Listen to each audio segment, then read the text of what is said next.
प्रेम आहे भाग 5. आदू, चल ग लवकर, उशीर होतोय. प्रसादाचे हे मोदकसुद्धा बाप्पासाठी ठेवायचे आहेत. पिहू घाई गडबडीने बोलते. हो पिहू, चल झाले. मला सांग, नेहमीपेक्षा आज तू खूप उत्साही दिसत आहेस. कोणी भेटणार आहे का आज तुला, म्हणून तू इतकी घाई गडबड करत आहेस? अगं आदू, मी तुला बोलले होते ना शिवबद्दल. माझा नवीन फ्रेंड तोच भेटणार आहे आज मला. अच्छा, असं आहे होय. म्हणजे आता तू मला विसरणार, तुझ्या नवीन मित्राकडे तू जाणार. नक्कीच मित्र आहे ना गं, की काही चक्कर वगैरे सुरू आहे तुझं? अगं आदू, तसं काहीच नाही गं. तो फक्त माझा चांगला मित्र आहे. आणि खरं तर त्याला मी नाही भेटणार, त्याच्या आजीला मी भेटणार आहे. म्हणजे त्याच्या आजीच मला भेटायची इच्छा होती. पण पिहू, त्याच्या आजीला तुला काय भेटायचं आहे गं?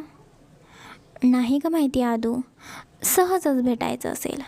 आता भेटल्यावर समजेल जे काही असेल ते, पिहू बोलते. आणि दोघीही गप्पा मारतच गणपतीच्या मंदिरामध्ये पोहोचतात. सगळेजण देवाचे दर्शन घेतात. हाय पिहू, ही माझी आजी, शिव बोलतो. नमस्कार आजी. पिहू पटकन आजींच्या पाया पडते. सुखी राहा पोरी. आजी पिहूच्या डोक्यावरून हात फिरवत तिला आशीर्वाद देतात. आजी, शिव, हे माझी बेस्ट फ्रेंड अदिती. अदितीसुद्धा पटकन आजींच्या पाया पडते. Hello miss Aditi, I am Shivansh. Shiv त्याचा हात समोर करत बोलतो. Hello, I am Aditi Desai. अदितीसुद्धा तिची ओळख देते. तुमचं हाय बाय करून झालं असेल तर आपण बसून बोलूया का? इथे या म्हातारीची उभा राहून पाय दुखायला लागले आहेत, आजी बोलतात. हो हो आजी, आपण इथेच एक छोटे गार्डन आहे, तिथे बसूया, पिहू बोलते. आजी तुम्ही बोला, मी मंदिरामध्ये जाऊन येतो. मी अदिती, येत आहे ना तुम्हीसुद्धा? मी कशाला, मी जाऊन आले आहे, अदिती बोलते. हो, पण मी आता एकटाच चाललो आहे ना, मग माझ्यासोबत तरी चला. का, एकटे घाबरता का तुम्ही? तसं समजा. शिव नजरेनेच अदितीला प्लीज चल ना बोलतो. आदू, शिव इतकं बोलत आहे तर जा ना त्याच्यासोबत. शिवचं दर्शन घेऊन झाले की ये ना लगेचच परत, पिहू बोलते. ओके ओके, जाते मी. शिव आणि अदिती दोघेही तिथून निघतात. मग पोरी, काय करतेस तू सध्या, आजी बोलतात. आजी, आताच माझं ग्रॅज्युएशन कंप्लीट झाले आहे. आता रिझल्ट लागला की MBA करायची इच्छा आहे. शिकत शिकत मी हॉटेलमध्ये काम करते. अच्छा, मग राहतेस कुठे तू? आणि तुझे आई बाबा काय करतात? आजी, मला आई बाबा नाहीत. मी लहान असतानाच ते या जगातून निघून गेले, मला एकटीला सोडून. माझा काका होता, पण त्याने पैशासाठी मला आश्रमामध्ये सोडलं. परत कधीच भेटायलासुद्धा आला नाही. तेव्हापासून एकटीच असते मी. नंतर आदू माझ्या लाईफमध्ये आली. आता आदू आणि आदूची फॅमिलीच माझ्यासाठी सर्व काही आहे. रक्ताचं नातं असूनसुद्धा इतकं करत नाहीत, तितकं आदूचे मम्मी पप्पा माझ्यासाठी करत असतात. मग तू त्यांच्या घरी राहतेस का? नाही हो आजी, मी एका भाड्याच्या रूममध्ये राहते. त्यासाठी मी हॉटेलमध्ये काम करते, त्यामुळे 4 पैसे हातामध्ये येतात. त्यामुळे स्वतःचा स्वतः मी खर्च करू शकते. असं किती दिवस मी तरी दुसऱ्यावरती अवलंबून राहणार? आदू तिच्या घरी राहून मला खूप मागे लागते, पण मलाच नाही आवडत ते. पोरी, खूप कष्टाळू आणि जिद्दी आहेस ग तू. खूप काही सहन केलं आहेस तू. आजी, माझं जाऊ दे. माझं आयुष्य हे असंच आहे. मला सवय आहे या सगळ्या गोष्टींची. तुम्ही तुमचं सांगा, तुमचं काय चाललं आहे? माझं काय, मी घरीच असते. कधी तर आश्रमात जाते. माझ्या नशिबाने माझा मुलगा माझी काळजी घेतो आणि माझे दोन्ही नातूसुद्धा खूप काळजी घेतात. आजी, खूप छान आहे तुमची फॅमिली. निलिमा मॅमसुद्धा खूप छान आहेत. शिवसारखा मला चांगला मित्र भेटला आणि आता तुम्ही भेटला. मलासुद्धा जॉईंट फॅमिली खूप आवडते. घर हे माणसांनी भरलेले असावे, त्याशिवाय घराला घर पण नाही. एकदम बरोबर बोललीस बघ तू. घरात माणसे असतील तर घराला घर पण येतं. पिहू, तू पुढे काय करायचं ठरवलेलं आहेस?" आजी विचारतात. म्हणजे?" पिहू प्रश्नार्थक नजरेने विचारते. "म्हणजे बघ ना, आता लग्नाचं वय होत आले आहे. तू बोलतेस तुला आईवडील नाहीत. सगळं काही एकटी करतेस. मग पुढचा विचार तू काहीतरी केला पाहिजेस ना. मुलींचं योग्य वयात लग्न झालेलं चांगलं असतं." "हो आजी, पण मी तो विचार अजूनही केला नाही. लहानपणापासून मी एकटीच जगत आले. इथून पुढे सुद्धा तशीच जगेन. माझ्या नशिबात जे आहे ते मला सहन केलंच पाहिजे. आणि माझ्याशी लग्न कोण करणार आजी? मी खूप गरीब आहे. कसं तरी स्वतःचा खर्च भागवते." "असं नको बोलू तू बेटा. तू खूप गोड आहेस, समंजस आहेस. तुझ्या नशिबातसुद्धा एखादा राजकुमार असेलच ना. तू गरीब आहेस यात तुझी काय चूक? दिसायला देखणी आहे, शिकलेली आहेस, मग तुला कोण नाही बोलणार आहे?" "तरीसुद्धा आजी, मला नाही करायचं लग्न. जिची फॅमिली नाही, जिच्यासोबत कोणीच लग्न करणार नाही." "पिहू, आता मी तुला डायरेक्टच विचारते. म्हणजे त्यासाठी मी तुला भेटायला आलेले आहे." "म्हणजे मला समजलं नाही आजी." "मी माझ्या नातवाचा लग्नासाठी हात मागायला तुझ्याकडे आले आहे. माझ्या नातवाशी पिहू तू लग्न करशील का?" "काय?" पिहू जोरातच ओरडते. गार्डनमधले सगळे लोक तिच्याकडे बघू लागले होते. "पिहू, तू असं रिॲक्ट नको हो." "आजी, पण मी आणि शिव असं कसं? आम्ही तर चांगले मित्र आहोत." "पिहू, तुझा गैरसमज होतोय. मी शिवबद्दल नाही बोलत. मी माझ्या दुसऱ्या नातवाबद्दल बोलते, रियांशबद्दल." "आजी, पहिली गोष्ट म्हणजे तुम्हाला तुमच्या लेवलची एखादी श्रीमंत मुलगी भेटेल, माझ्यापेक्षा जास्त चांगली. मी तुमच्या घराला कधी शोभणार नाही. आणि दुसरी गोष्ट म्हणजे मी कधीच लग्नाचा विचार नाही केला. मी तुमच्या रियांशला ओळखतसुद्धा नाही, कधी पाहिलेसुद्धा नाही. त्यांना मी आवडेलच असंसुद्धा नाही. आजपर्यंत आजी मी स्वाभिमानाने जगले आहे आणि इथून पुढे सुद्धा मला तसंच जगायचं आहे."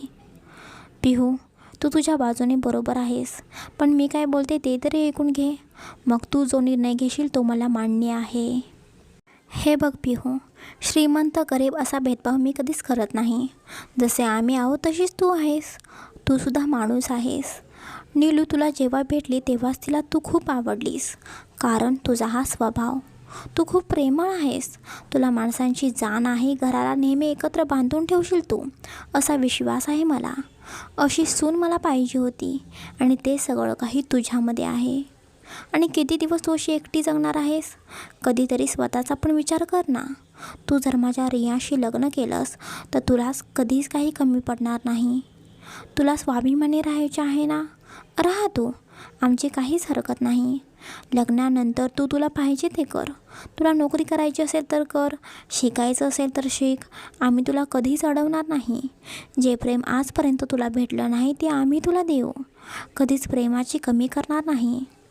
मला माहिती आहे पिहू, पैसा तुझ्यासाठी महत्त्वाचा नाही. तुझ्यासाठी माणसं महत्त्वाची आहेत. आमच्याकडे पैशाची काही कमी नाही गं, पण आम्हाला तुझ्यासारख्या माणसांची कमी आहे. तू माझ्या रियांच्या आयुष्यात आलीस तर खरंच खूप छान होईल गं. तुला नीलू, अविनाश आईवडिलांचं प्रेम देतील. मी आहेच तुझ्यासोबत नेहमी. शिव तुझ्या पाठीमागे नेहमी भावासारखं उभा असेल. पिहू, एकदा माझ्यासाठी विचार कर ना. खरंच तू लग्नाला हो बोललीस तर खूप छान होईल गं. माझ्या रियांशबद्दल बोललीस तर तो खूप रागीट आहे, पण तितकाच प्रेमळ पण आहे गं. त्याच्या आयुष्यामध्ये एक गोष्ट अशी घडली आहे की त्यामुळे तो लग्नासाठी नाही बोलत होता. मीच कसं तरी त्याला लग्नासाठी तयार केलं आहे. तो लग्नाला तयार झाला, पण त्याला कोर्ट मॅरेज करायचं होतं. त्याच्या आयुष्यामध्ये सगळी काही त्याला धोका देणारी माणसं भेटली. त्यामुळे तो कधीच कोणावरती पटकन विश्वास ठेवत नाही. तुझ्याशी त्याचं लग्न झाले तर तो इतकं नीटसुद्धा वागणार नाही. पण मला खात्री आहे तू त्याला प्रेमाची जाणीव करून देशील. त्याला प्रेम म्हणजे काय आहे हे शिकवशील. माझ्या रियांशला फक्त तूच बदलवून टाकू शकतेस असं मला वाटतं आहे. तू जर रियांशच्या आयुष्यामध्ये आलीस तर त्याची लाईफसुद्धा खूप छान होईल गं. त्याचबरोबर तूसुद्धा सुखी राहशील. तू लग्नाला हो बोललीस, लग्न झाले तर रियांश लगेचच तुला स्वीकारेल याची खात्री मी नाही देऊ शकत. पण त्याला प्रेमाची जाणीव करून दिलीस तर एक दिवस नक्कीच तो तुला आपलेपणाने स्वीकारेल. पिहू, जे आहे ते मी तुला सगळं काही खरं सांगितले आहे. काही तुझ्यापासून लपवत नाही. रियांचा स्वभावसुद्धा मी तुला सांगितलेला आहे. रियांश एक दिवस नक्कीच तुझ्यावरती भरभरून प्रेम करेल. पण त्याआधी आम्ही, म्हणजेच मी तुझी आजी, तुझे आई वडील म्हणजेच नीलम आणि अविनाशराव नेहमी तुझ्यासोबत असतील. बाकी निर्णय सर्वस्वी तुझा आहे. तू जो निर्णय घेशील तो मी स्वीकारेन. पण एकदा शांतपणे विचार करून ठरव तुला काय वाटतं ते. तुला कोणीच जबरदस्ती नाही करणार. तू रियाशी लग्न करायचंच ठरवलंस तर सगळं काही चांगलंच होईल याची खात्री मी तुला देते. आणि जरी हे लग्न नाही झाले तरी तू या आजीला विसरू नकोस. मी जोपर्यंत जिवंत आहे तोपर्यंत मी तुझी आजी तुझ्यासोबत असेन. आता तू एकटी नाहीस. आम्ही सगळेजण तुझ्यासोबत आहोत. तू बोलशील माझा रियांश अशा स्वभावाचा असूनसुद्धा मी का तुला लग्नाची मागणी घालते. तर रियांश परिस्थितीमुळे तसा झाला आहे. मूळ स्वभाव त्याचा तसा नाही ग. परिस्थितीमुळे माणूस तसा बनतो. परिस्थिती तसं वागायला भाग पाडते. आणखीन एक महत्त्वाची गोष्ट, तू बोलशील त्याच्या लाईफमध्ये गर्लफ्रेंड वगैरे आहे का. तर तसं अजिबात नाही. माझ्या रियांशला त्या गोष्टी आवडतच नाहीत. तो त्या गोष्टींपासून लांबच राहतोय. पिहू आजींचे बोलणे शांतपणे ऐकत होती. पिहू, काय झाले, गप्प का आहेस. आजी, मला काय बोलू हेच समजत नाही. माझ्या लाईफमध्ये कधी कधी काय घडेल हे मीच सांगू शकत नाही. तुम्ही बोलताय ते मला पटतंय, पण तुम्ही बोलताय तसं खरंच होईल का नीट सगळं. ते मला स्वीकारतील का. पिहू, तू जर लग्नासाठी तयार झालीस, तुमचं लग्न झाले तर तुझी एक प्रकारची ती परीक्षाच असणार आहे. त्या परीक्षेत तुला पास व्हावं लागेल. म्हणजेच रियांशचं मन तुलाच जिंकावं लागेल आणि तुझा हा गोड स्वभाव हे काम नक्कीच करू शकेल. सुरुवातीला तो नाही स्वीकारणार तुला, पण तू प्रेमाची जाणीव तर त्याला करू देऊ शकतेस. प्रेम म्हणजे काय आहे ते समजावून सांगू शकतेस. मग बघ, तो नक्कीच तुला स्वीकारेल. आजी, माझं डोकं काहीच चालत नाही. मला काहीच समजेना झालं आहे. मी काय करू. असं अचानक तुम्ही लग्नाची मागणी घालाल याची मला अजिबात कल्पना नव्हती.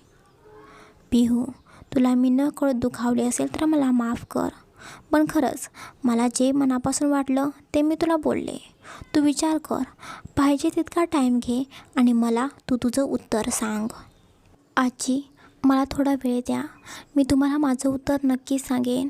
आणि तुम्ही मला अजिबात दुखावलं नाही. फक्त सगळं हे अचानक होतं त्यामुळे काय बोलू तेच मला समजना झालं आहे. समजू शकते मी तुझी परिस्थिती. घरी जा आणि नीट विचार कर. आणि श्रीमंत गरीब हे खूप डोक्यातून बाहेर काढ. तू गरीब आहेस की नाहीस, कशी आहेस याचा आम्हाला काहीच फरक पडत नाही. आमच्यासाठी फक्त तुझा स्वभाव महत्त्वाचा आहे. पैसा जे काम करू शकत नाही ते स्वभाव काम करतो. आणि तुझा हाच मनमिळाऊ स्वभाव मला खूप आवडला. इकडे आजी आणि पिहू बोलत असतात. तेच इकडे मंदिरामध्ये. मिस्टर शिवांश, आपण तर मंदिरामध्ये जाणार होतो ना. तुम्हाला बापाचे दर्शन घ्यायचे होते ना. मग तुम्ही मला एक वेगळ्याच ठिकाणी का आणले आहे. आदू रागाने बोलते. मी बापाचं दर्शन आधीच घेतलं आहे. मग आता कुठे जायचं म्हणून इथे आपण आलेलो आहोत. शिव बोलतो. मग तुम्ही खोटे का बोला माझ्याशी. आपण तिथे बसलो असतो तर तुम्हाला काही प्रॉब्लेम होता का. तुम्हाला फिरायचंच होते तर एकटे फिरायचे होते ना. मला का आणले तुम्ही इथे. तिथे पिहूला मी एकटीला सोडून इथे आलेली आहे. आदू एकसारखी बडबड करत होती. तुम्ही जरा प्लीज थोडा वेळ गप्प बसता का. किती बडबड करत आहात.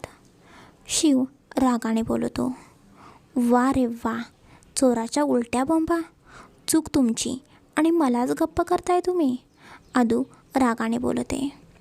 हे बघा, तुम्हाला काहीच माहिती नाही. मग उगीचच तुमच्या अकलेचे तारे तोडू नका. मग मला सांगा, तुम्ही इथे मला का घेऊन आलेला आहात. माझ्या आजीला पिहूशी खूप महत्त्वाचे बोलायचे होते आणि कदाचित माझी आजी तुमच्यासमोर नीट बोलू शकली नसती. त्यामुळे मी तुम्हाला खोटे कारण सांगून इथे घेऊन आलो आहे. महत्त्वाचे बोलायचे आहे म्हणजे एवढं काय महत्त्वाचं बोलायचं होतं जे माझ्यासमोर तुमच्या आजी बोलू शकल्या नसत्या. माझी आजी माझ्या भाईसाठी पिहूला लग्नाची मागणी घालते. शिव शांतपणे बोलतो. व्हॉट? काय बोलताय तुम्ही हे? पिहूचं लग्न होणार? अजून लग्न ठरले नाही. फक्त माझी आजी लग्नाबद्दल बोलणार आहे. पिहू जो निर्णय घेईल तो मान्य करू आम्ही. अहो पण तुम्ही एका भेटीत असा निर्णय कसा काय घेऊ शकताय? आम्ही तर नीट ओळखत पण नाही तुम्हाला. पिहू लग्नासाठी तयार होणं इम्पॉसिबल आहे. आणि प्लीज तुम्ही तिच्या स्वभावाचा गैरफायदा नका घेऊ. आता कुठे तिच्या आयुष्यात जरा काहीतरी चांगलं घडत आहे. तोपर्यंत तुम्ही प्लीज कोणतेही प्रॉब्लेम क्रिएट करू नका. आदू काळजीने बोलते. पिहूची जितकी काळजी तुम्हाला आहे ना तितकीच आम्हालासुद्धा आहे. पिहूचं चांगलं व्हावे असं आम्हालासुद्धा वाटतंय. तुम्हाला तर माहिती आहे ना, पिहूला आईवडील नाहीत. ती एकटीच असते. मग तिच्या लग्नाचं कोण बघणार? एकटी स्वतः बघेल असं तुम्हाला वाटतंय का? तुम्ही पण विचार करा थोडासा. किती दिवस पिहू एकटीच राहणार आहे? जर पिहूचं लग्न माझ्या बाईसोबत झाले तर ती आमच्या घरात सुखी राहील. तिला कशाचीच कमी पडणार नाही. आमच्या RD कंपनीमध्ये तिला पाहिजे तर ती जॉब करू शकते. एक मिनिट.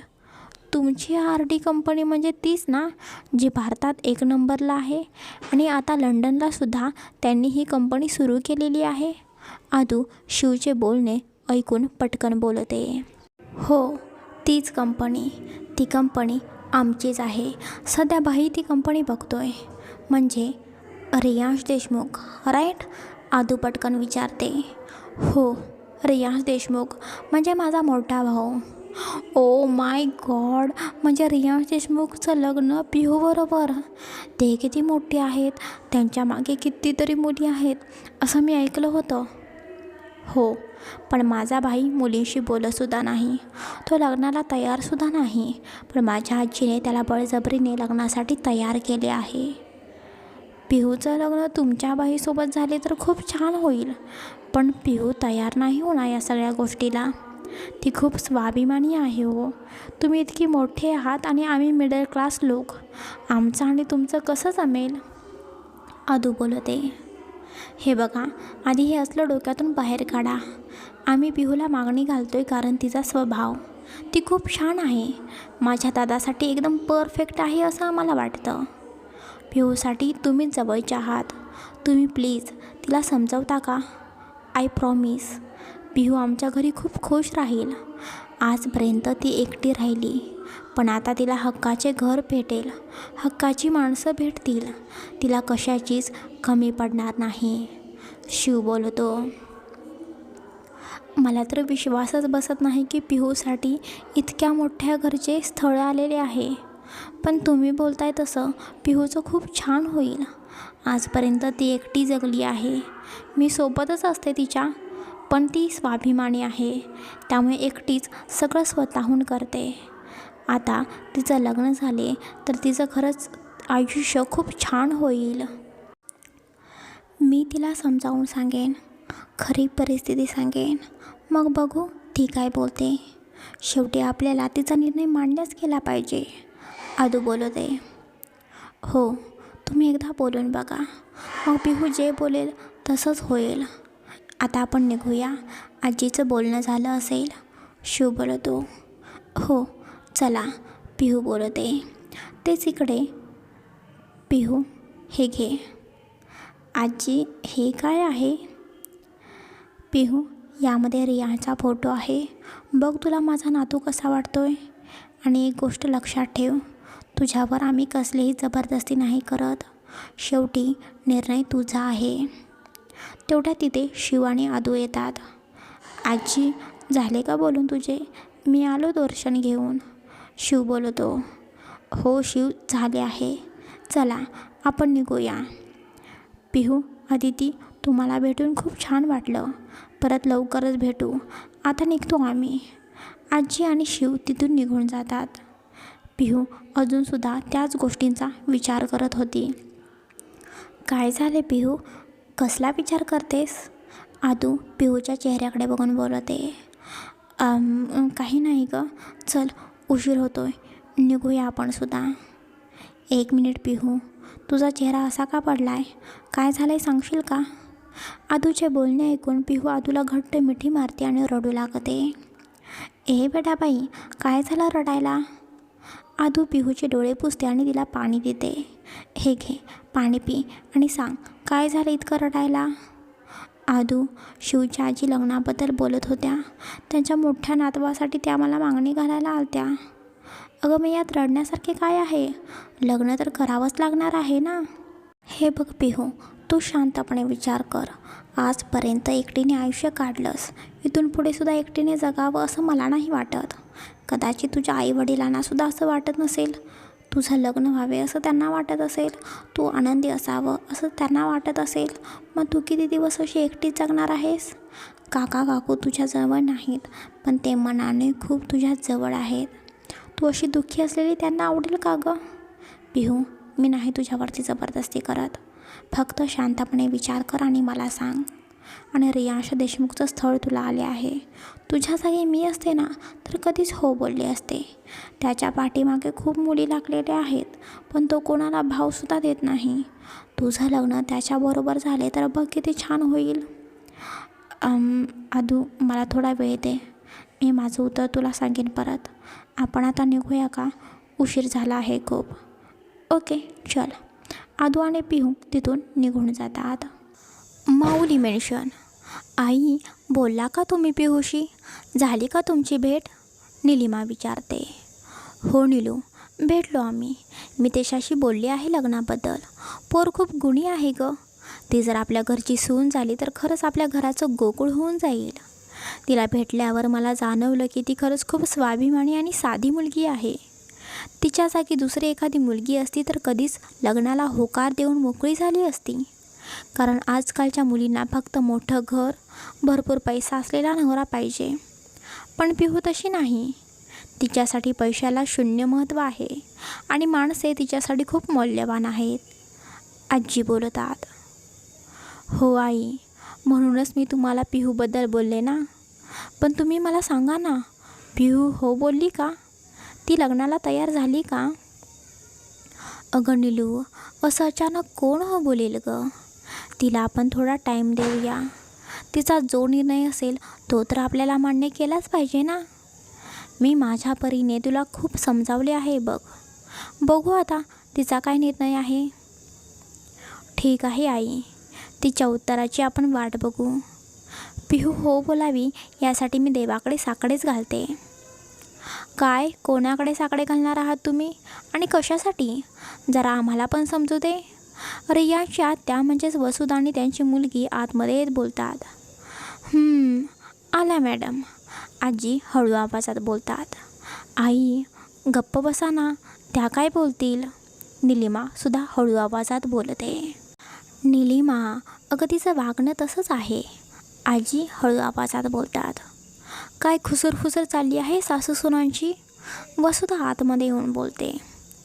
अगं वसुधा, मी तुझ्याचबद्दल बोलत होतो. किती दिवस झालं तू आली नाहीस. तुझी खूप आठवण येत होती गं. आजी बोलतात. आई, तू मारलेले टोमणे मला समजतात बरं का. वसुधा थोडं रागानेच बोलते. ताई, आज तुम्ही अचानक कशा आलात? निलिमा वसुधाकडे बघून बोलते. का गं मामी, आम्ही यायचं नाही का? दिया बोलते. दिया म्हणजेच वसुधाची मुलगी, म्हणजेच रियांशची आत्ते बहीण. दिया ही दिसायला इतकी खास नव्हती, पण एकदम मॉडर्न होती. नेहमी शॉर्ट कपडे, चेहऱ्यावरती खूप सारा मेकअप. तिच्यासाठी पैसा जास्त महत्त्वाचा. पैसा सगळं काही करू शकतो या विचारांची. असं का बोलतेस दिया बेटा? तुम्ही आलात तर आम्हाला आनंदच होईल. निलिमा बोलते. हो, तुम्हाला किती आनंद होतोय दिसतोय ना तुमच्या चेहऱ्यावरून. वसुधा निलिमाकडे बघत बोलते. वसुधा ताई, तुम्ही समजताय तसं. निलिमा बोलतच होती तेवढ्यात आजी निलिमाला शांत राहा, काही बोलू नको म्हणून खुणावतात. मॉम, मी रियांशला भेटून येते, दिया बोलते. अगं ए पोरी, तो कामात आहे, त्याला त्याचे काम करू दे. आजी दियाला थांबवत पटकन बोलतात. आजी, मी ते खास रियांशला भेटायला आले आहे. आणि काम काय, होतच राहते. लंडनहून तो परत आला हे मला समजल्यानंतर मी लगेचच तिकडे त्याला भेटायला आले आहे. आणि माझा रियू बेबी मला टाईम देणार नाही असं कधीच होणार नाही. बघ आता, काम सोडून तो माझ्यासोबतच येईल, दिया बोलते. बेटा, कॉन्फिडन्स असावा गं, पण ओव्हर कॉन्फिडन्स असू नये. मी माझ्या रियांशला चांगलंच ओळखते आणि तू हे रियू बेबी बोलत त्याच्या पाठीमागे लागतेस ना, हे सुद्धा त्याला अजिबात आवडत नाही, आजी बोलतात. आजींचे बोलणे ऐकून दिया नाक मुरडतच रियांच्या रूमकडे जायला निघते. आई, वहिनी, रियांच्या लग्नाचं तुम्ही कधी बघताय? माझी दिया लग्नासाठी किती दिवस झालं तयार आहे. तुम्ही लवकरच रियांशला लग्नासाठी तयार करा, वसुधा बोलते. आता हे कधी ठरलं रियांश आणि दियाचं लग्न करायचं आहे ते? आजी हसत वसुधाकडे बघून बोलतात. अगं आई, त्यात आता काय ठरवायचं आहे? रियांश माझा भाचा आहे, त्यामुळे दियाचं लग्न रियांशशीच होऊ शकते ना. आणि मला सांग, आपली एवढी श्रीमंती बघून कोणती पण मुलगी रियांशला लग्नासाठी हो बोलेल ना, फक्त पैशांसाठी आई? तशी माझी दिया नाही ना, तिचं खरंच रियांशवरती खरंच खूप प्रेम आहे. त्यामुळे मला तरी वाटतं रियांश आणि दियाचं लग्न व्हावे. आता फक्त तुम्ही रियांशला लग्नासाठी तयार करा. मी दादाशी बोलून घेते. दादा पण त्या दोघांच्या लग्नासाठी नाही बोलणार नाही. त्याचीकडे दिया रियांच्या रूममध्ये आलेली होती. रियांश त्याच्या रूममध्ये काम करत बसलेला होता. हॅलो रियू बेबी, काम करतोयस तू? दियाचा आवाज ऐकून रियांश पटकन वरती बघतो. तू इथे? का रियू बेबी, मी यायचं नाही का इकडे? मी तसं काही बोललो आहे का दिया? दिया ही रियांच्या आत्तीची मुलगी. रियांश दियाला आत्याबहीण मानत होता, पण दियाचं तसे नाही ना. दियाला खरं तर खूप रियांश आवडत होता. लहानपणापासूनच ती रियांशच्या मागे पुढे करत होती, पण आपला रियांश तिच्याकडे बघतसुद्धा नव्हता. रियू, तू किती काम करतोस? किती दिवसांनी मी तुला भेटायला आली आहे आणि तू हे काय काम करत बसलेला आहेस? हे बघ दिया, मला खूप कामं असतात, माझ्याकडे अजिबात टाईम नाही, त्यामुळे आपण परत बोलू. Riyu baby, this is not fair. चल ना, आपण बाहेर जाऊ. दिया रियांचा हात ओढतच त्याला बाहेर घेऊन जाऊ लागते. स्टॉप दिया, तुला एकदा सांगितलेले समजत नाही का? मी खूप बिझी आहे, प्लीज तू इथून जा. रियांश, मी तुझ्यावरती खूप प्रेम करते रे. तू पण करतोस ना माझ्यावरती प्रेम? मला सांग ना, आपण कधी लग्न करायचे? आपण लवकरच लग्न करूया. मला आता राहवत नाही रे. किती दिवस मी तुझ्याशिवाय राहायचं? Stop Diya, please stop. तुला एकदा सांगितलेले समजत नाही का गं? I am busy, so please get out. आता खूप शांतपणे सांगतोय, नाहीतर मी स्वतःहून तुला हाकलून देईन. रियांश रागाने बोलतो. रियांशचा राग बघून दिया रडतच रूममधून बाहेर निघते. काय झाले दिया, तू रडतेस का? वसुधा काळजीने रडणाऱ्या दियाकडे बघत बोलते. मॉम, मी फक्त रियांशसाठी त्याला भेटायला आले होते ना, पण तो बघ कसा करतोय. त्याला भेटायचं सुद्धा नाही, मला हाकलवून लावले त्याने. दियाचे बोलणे ऐकून वसुधा रागाने आजीकडे बघतात आणि बोलतात. आई, तुझ्या नातवाला समजव जरा, ही काही वागायची पद्धत आहे का गं आई? त्याला सांग, इतकं प्रेम करणारी मुलगी त्याला कधीच भेटणार नाही. वसुधे, मी तुला आधीच सांगितले आहे, तो खूप रागीट आहे. तिला जाऊ नको बोलले तरीसुद्धा तू गेली, आजी रागाने बोलतात. आई, तू तुझ्या नातवाचीच बाजू घेणार, वसुधा ही रागाने बोलते. ताई, रियान चुकला, पण त्याचा स्वभाव तसाच आहे, आपणच समजून घेतलं पाहिजे ना त्याला, निलिमा बोलते. आई, वहिनी, मी तुम्हाला बोलले आहे ना, त्याचा तुम्ही विचार करा आणि लवकर मला सांगा, येतो आम्ही. दिया आणि वसुधा रागाने तिथून निघून जातात. आई, आपण ताईंना सांगायला पाहिजे होते की रियांश लग्नाला तयार झालेला आहे, निलिमा बोलते. नीलू, वसुधाचा स्वभाव तुला माहिती आहे ना. या माया लेकींना आता फक्त पैसा दिसतोय, माणुसकी यांच्या शिल्लकच नाही राहिली. तिला सगळं सांगून काय रियांशचं लग्न त्या पोरीबरोबर लावून द्यायचं आहे का? आई, तसं नाही, पण ताईसाहेब आपल्या घरच्यासारख्याच आहेत ना. जर पुढे रियांचे लग्न झाले तर त्यांना काय वाटेल? आपल्या बाबतीत त्या गैरसमज करून घेतील. निलिमा काळजीने बोलते. नीलू, तू या सगळ्याची काळजी करू नकोस. तिच्या हट्टाबाई मी रियांचं आयुष्य वाया नाही घालवणार. दिया रियांसाठी परफेक्ट नाही. तू फक्त आता पिहू हो बोलू दे यासाठी देवाकडे साकडं घाल. हो आई, मी जाऊन येते मंदिरातून, निलिमा बोलते. तेच इकडे पिहू तिच्या घरी तिचं सगळं काही आवरून आईबाबांचा फोटो घेऊन बसते. आई, बाबा, काय झालं आहे माझ्या आयुष्यात? मला खरंच काही समजत नाही. तुम्ही मला असं अचानक सोडून गेला. काकाने पण मला सोडून दिलं. एकटी राहत आहे ना मी आता. कोणाशिवाय जगायची सवय झाली आहे मला. आणि आता हे मध्येच लग्नाचं आजी त्या बोलल्या. आई बाबा, खरंच मी लग्न केलं पाहिजे का? आज आदू बोलली तसं तुम्हाला मी लग्न करावं असं वाटतंय का? मला काहीच समजत नाही मी काय केलं पाहिजे. लग्न केलं तर आजी बोलतात तसं रियांश मला ॲक्सेप्ट करेल का? का नाही करणार ॲक्सेप्ट? पाठीमागून एक आवाज ऐकू येतो. पिऊ पाठीमागे बघते तर आदू आलेली होती. आदू, तू कधी आलीस? जेव्हा तू तुझ्या आईबाबांचा फोटो हातामध्ये घेऊन बोलत होतीस ना, तेव्हाच आले. सॉरी आदू, मला नाही समजलं तू आलेली. पिहू, इतका विचार का करतेस ग तू? आजी, शिव किती चांगली आहेत. तसा रियांश पण चांगला असेल ना, आदू बोलते. अगं आदू, आजीने मला रियांशबद्दल सगळे सांगितले आहे. ते खूप रागीट आहेत ग. त्यांना लग्न नाही करायचं, पण आजींनी जबरदस्तीने त्यांना लग्नासाठी तयार केलं आहे. हे बघ पिहू, रियांश देशमुखला तू कधी पाहिले आहेस का? आदूचे बोलणे ऐकून पिहू थोडा विचार करते आणि बोलते. आजीने दिला आहे फोटो, पण अजून मी नाही पाहिला. पिहू, काय यार तू, बघ ना फोटो. इतका भारी दिसतो ना तो. कोणी पण प्रेमामध्ये पडेल. तू सुद्धा त्याच्या प्रेमामध्ये पडशील. लाखो मुली त्याच्या मागे मागे करतात. तुझं नशीब बघ, काहीच न करता तुला एवढं चांगलं स्थळ स्वतःहून चालून आलं आहे. आदू, तो प्रश्न नाही ग.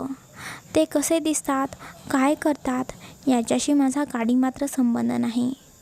पण आजी असं बोलल्या की रियांश मला बायको म्हणून लगेच स्वीकारेल असं नाही. पिहू, तू इतकी भारी आहेस ना, कोणी पण तुझ्या प्रेमामध्ये पडेल. रियांशसुद्धा तुझ्यावरती प्रेम करेल. हां, फक्त त्यासाठी थोडा टाईम लागेल. पिहू, प्लीज लग्नाला तयार हो ना. खरंच तू खूप आनंदात राहशील ग. आजपर्यंत तू जे काही सोचले आहेस ते आता परत तुझ्या आयुष्यामध्ये नाही येणार. मला तुला आनंदी बघायचं आहे ग. असं किती दिवस तू एकटीच राहणार आहेस? एकदा आईबाबांच्या फोटोकडे बघ आणि स्वतःलाच एक प्रश्न विचार. तुझ्या आईबाबांना तू आनंदी असावं असंच वाटत असेल ना गं? तू आनंदी असशील तर ते आनंदी असतील. मी पण घरी मम्मी पप्पांना तुझ्या या लग्नाबद्दल बोलले आहे. ते तर खूप खुश आहेत ग ही बातमी ऐकून. सगळ्यांनाच तुझं चांगलं झालेलं बघायचं आहे. मम्मी पप्पांना पण वाटतं तू या लग्नाला होकार द्यावा. जर हे लग्न झाले तर खरंच तुझ्या हक्काची तुला माणसं भेटतील. बघ पिहू, विचार कर. आदूचे बोलणे ऐकून पिहू थोडासा विचार करते आणि आदूकडे बघून बोलते. आदू, मी लग्नाला तयार आहे. काय? खरंच? आदू एक्सायटेड होऊन बोलते. हो आदू, मी तयार आहे लग्नाला. पिहूचे हे बोलणे ऐकून आदू पिहूचा हात हातामध्ये घेऊन तिला उठवते आणि तिच्यासोबत डान्स करू लागते. आदू पिहूला गोल गोल फिरवते. पिहू मेरी जान, किती आनंदी झाली आहे मी आज. हे मी तुला खरं शब्दात नाही सांगू शकत. आदू, आजपर्यंत नशिबात होते ते घडत आलं आहे. आता हे सुद्धा माझ्या नशिबाचाच भाग असेल आणि याला सामोरे गेलेच पाहिजे. मला यातून काही चांगले झाले तर माझं हे नशीबच असेल आणि वाईट झाले तर ते सुद्धा माझं नशीबच असेल. आदूचे बोलणे ऐकून पिहू नाराज होऊन बोलते. पिहू, आता तू चुकीचा अजिबात विचार करू नकोस. तुझं सगळं आता चांगलंच होणार आहे. आदू, पण मी करते ते योग्य आहे ना गं? माझ्यामुळे कोणाला त्रास तरी होणार नाही ना? ए वेडाबाई, असा विचार नको करू. तुझ्यामुळे कोणी नाराज होतो का? आता काहीच विचित्र खूळ डोक्यात आणायचं नाही हां. आता जिजूंबरोबर फक्त स्वप्न बघायची. थांब, मी ही बातमी लगेचच शिवला सांगते. अगं आदू, इतकी काय घाई आहे? नंतर सांगूया ना आपण. नाही पिहू, तू थांब गं, मी सांगते शिवला. ही बातमी ऐकून तुझ्या आजी सासूसुद्धा खूप आनंदी होणार आहेत बघ. आदू बोलतच पटकन शिवला कॉल करते. हॅलो, शिव बोलतो. शिव, मी अदिती बोलते. हां बोला ना, नंबर सेव्ह केला आहे मी, नाव सांगायची काही गरज नाही. शिव बोलतो. ओ, तुमचं हे फालतू जग मारणं बंद करता का? आणि मी काय सांगते ते ऐकून घ्या. ओके बोला. का कॉल केला होता तुम्ही? अहो, तुमच्यासाठी एक गुड न्यूज आहे. आदू आनंदाने बोलते. हे बघा, मला GF नाही, लग्नसुद्धा झाले नाही, मग गुड न्यूज कशी असेल? प्लीज तुम्ही तुमचे हे पानसट जोक मारणं बंद करा. ओके, आता सिरियसली ऐकतो आहे. सांगा, काय झाले होते? अहो, पिहू लग्नासाठी तयार झालेली आहे. आदूचे बोलणे ऐकून इकडे शिवच्या कानांवरती त्याला विश्वासच बसत नव्हता. तो आनंदाने बोलतो. काय काय सांगताय तुम्ही? माझा तर विश्वासच बसत नाही. हो, मी आताच पिहूशी बोलले, म्हणजे मी तिच्या जवळच आहे. तिने लग्नाला होकार दिला आहे. म्हणजे आता माझ्या बाईचं लग्न होणार? पिहू माझी वहिनी होणार? शिव आनंदाने बोलतो. ओ, त्याआधी ती माझी मैत्रीण आहे, लक्षात ठेवा. आदू पटकन बोलते. हो, पण आता माझी वहिनी होणार आहे ना ती. I am so happy. मी तुमच्याशी नंतर बोलतो. आधी ही बातमी मॉम डॅड आजीला सांगतो. बाय. शिव बोलतच कॉल कट करतो. शिवचे हे बोलणे ऐकून आदू हसतच पिहूकडे बघते आणि बोलते. पिहू बघ, तुझ्या दिराला किती आनंद झाला आहे. उड्याच मारतोय वाटतं तो. आदू, तुम्ही सगळेजण इतके खुश आहात यातच मी खुश आहे. पिहू चल, आपल्याकडे ना खूप वेळ कमी आहे. आता आपण लग्नाची शॉपिंग करूया. आणि आता तू माझ्या घरी राहणार आहेस बरं का. मला आता तुझं काहीही ऐकायचं नाही. ही रूम सोड तू आता, आणि ती तुझी नोकरीसुद्धा सोड.